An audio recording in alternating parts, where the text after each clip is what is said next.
This is Optimal Living Daily, episode 2537, Stop and Ask Yourself, by Greg Audino of gregaudino.com.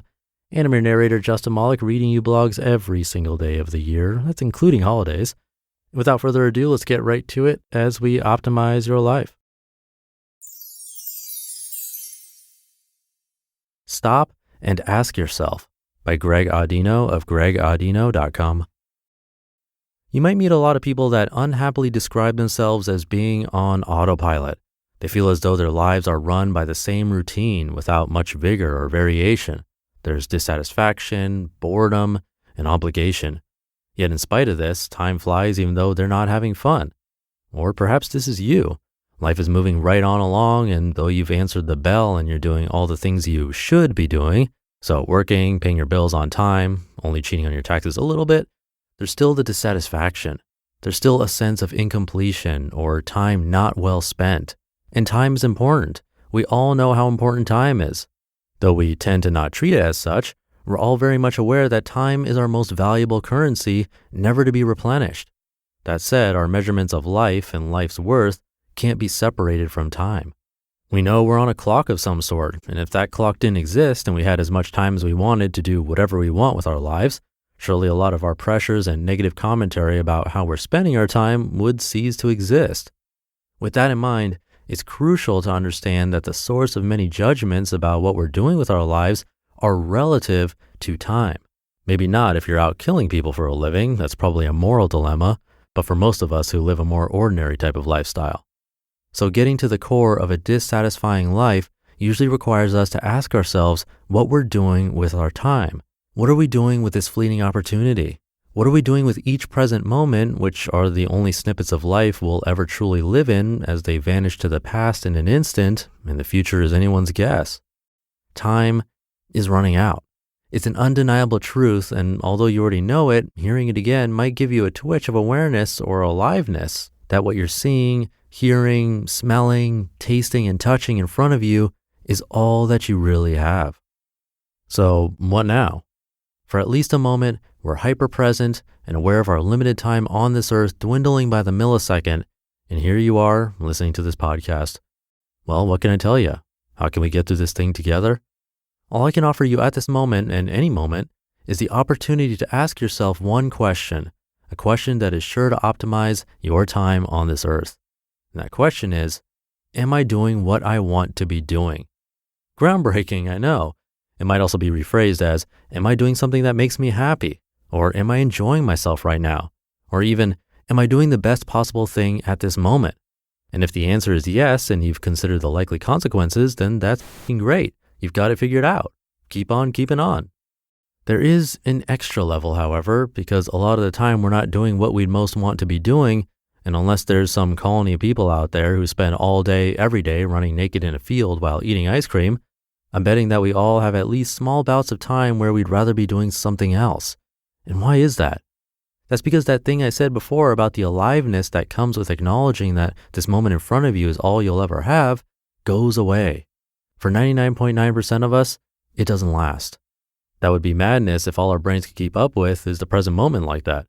We're constantly working around stimuli to sort out the best scenario given what we want for the future and how that can be attained based on the experiences we've had in the past. With that in mind, with our current mode of operating in mind, there's a follow-up question you can ask yourself if your answer to the first question of, am I doing what I want to be doing, was no. Question 1A is what I'm doing at least an investment in the future? So is this current action at least purposeful in building something I want down the road? From here, it can get trickier. Thoughts about balancing present happiness with future planning may come into play. Thoughts about efficiency and pursuing future goals given your limited amount of time might come into play. Thoughts about the true value of that future goal may come into play. Questions like that are viable and can and should be addressed separately, perhaps with a coach. But what most people don't realize is the simple act of asking these questions has the power to buy yourself more time. Why is that? Because in giving an honest assessment of how purposeful and dense each of your actions are, you give yourself a clear view of how much time you're wasting on the things that are neither fulfilling you or helping to fulfill you in the future. you're given the chance to buy back that time that you'd otherwise be wasting on things that are not serving you in the least.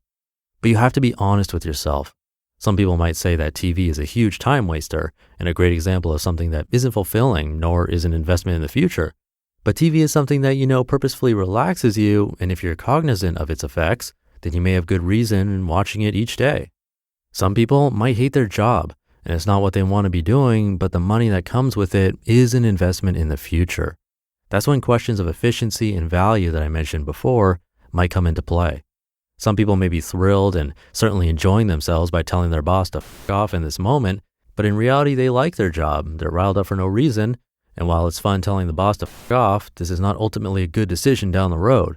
We're humans and have the ability to weigh consequences. We don't have to live in dog brain all the time. We can make decisions based on the least amount of regret. So there's variation between situations and people, of course, but being mindful enough to check in and ask yourself, am I doing what I want to be doing? And or is what I'm doing at least an investment in the future is a massive launching point in the awareness of time spent, therefore offering you a clear perspective into what does and doesn't need to take up your very precious time. You just listened to the post titled Stop and Ask Yourself by Greg Audino of gregaudino.com. Thank you to Greg. For more from him, you can check out Optimal Relationships Daily. He's the host of that show, which reads articles to you just like this one, but covering all things relationships. And then he also hosts Optimal Living Advice, where he answers listeners' questions, kind of like the Friday Q&A episodes my brother does over on Optimal Health Daily. You can find all of our shows by searching for Optimal Living Daily wherever you're hearing this. This article, especially when he was talking about time, reminded me of a chart that went viral years ago, showing our life in weeks, I think it was. So basically each row was like a year, and there's somewhere around 100 rows. And it's pretty mind-blowing to see, first of all, how many rows we've already gone through if you were to fill them in, but also where other people passed away, famous deaths like Mozart, for instance, who died at only 35 years old. Pretty crazy. But it's not just that, it's how much time we have left. How much of that is spent sleeping, working, and doing other things sort of outside of our control. When it comes down to it, as much as it feels like time can go slowly sometimes, there really isn't as much as we think. If you want to see these charts that I'm talking about, you can Google Wait But Why Time with Parents or Wait But Why Life Calendar. Both are pretty interesting. It could definitely spark some inspiration and motivation for the day. But in either case, hopefully this article helped with that as well. But that should do it for today. Have a great rest of your day, and I'm going to see you in a moment with our weekly bonus episode where your optimal life awaits.